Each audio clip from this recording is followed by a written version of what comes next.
Who are you? Do you have a clue? Seriously, like, when someone asks you that, how do you respond? Do you say, "Oh, my name is this. I'm this years old. I do this. I've done that, and that's me." Sometimes I'm cranky. I like coffee. Food. I eat that.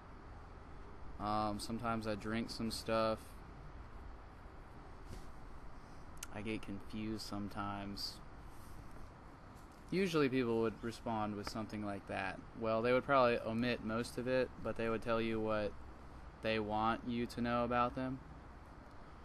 But in reality, people can't have specific definitions. One has to have a broader perspective of time and evolution to really get a sense of what a person is. Because, I mean, think about it. Are you the same person you were a month ago? No. Are you the same person you were a week ago? No. You're not even the same person you were at the beginning of this video. Because your brain is constantly adapting and learning, and your mind is reassessing the flow of energy that's traveling through your perceptual systems. And it's causing literal biological changes. It changes, your genes are changing constantly. And yet, a lot of people give themselves concrete definitions. They say, "I am this. This is what I do." And it's just like set. What happens when you do that is you put yourself in a box. Okay? You're stuck in that box. Being inside that box means that you act in very specific ways according to what the label on top of the box says. Right? In reality, who you are is just a dynamic flow of information. It's constantly changing and adapting. Okay? And when I say neuroscience supports this, it's because of a concept called neuroplasticity, which essentially means, okay, first of all, you have like 100 billion neurons in your brain. That's just crazy. And each of these 100 billion neurons can be in 100 billion different connections with all the other neurons in your brain, creating like 100 trillion, million, gazillion, quadrillion, whatever, connections between these neurons, okay?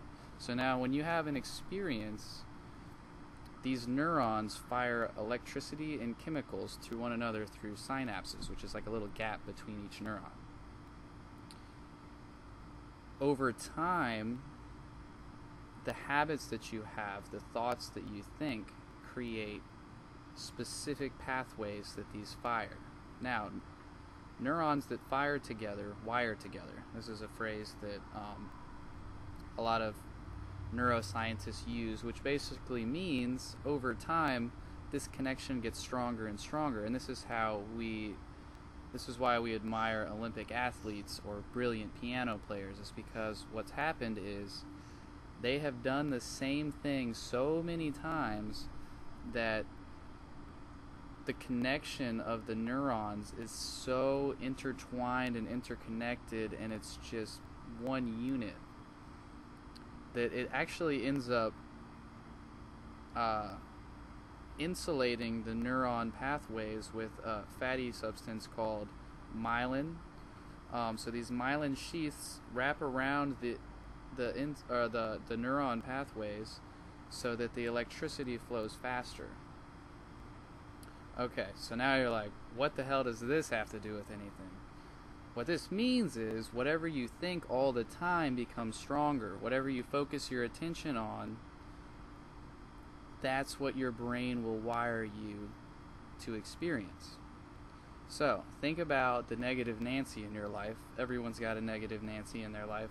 The person that's just down all the time, the world's out to get them, can't trust nobody, everyone's backstabbing, can't just the negative people.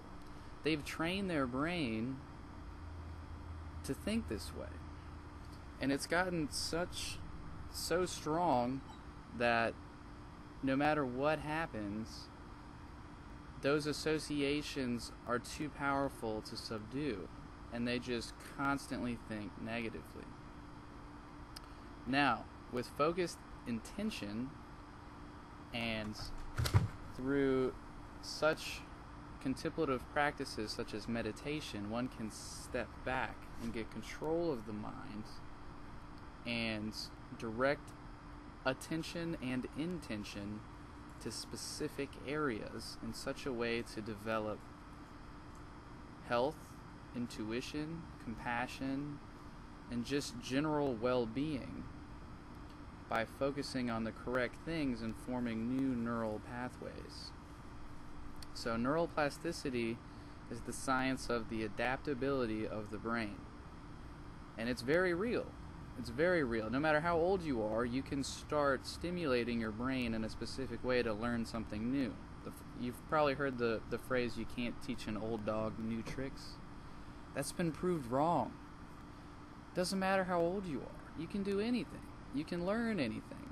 Yes, younger minds are wired a little bit more efficiently because they're still growing and there's still dendrites that are being produced and are growing in the brain.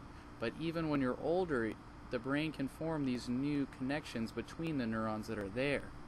So there's still room to grow, no matter how old you are. No matter what point in time you're at right now, you can change who you are. That's why I asked you, who are you? Right now, you're just a being. All of the things that you think you are just associations you have with other people. Everything's relational. You say, oh, I'm a nurse. What that really means is you have a habit of going to the hospital and interacting with these people and making money. And you do that all the time. But that doesn't mean that that's who you are. That's just what you do, or what you have done, which can change right now if you wanted it to.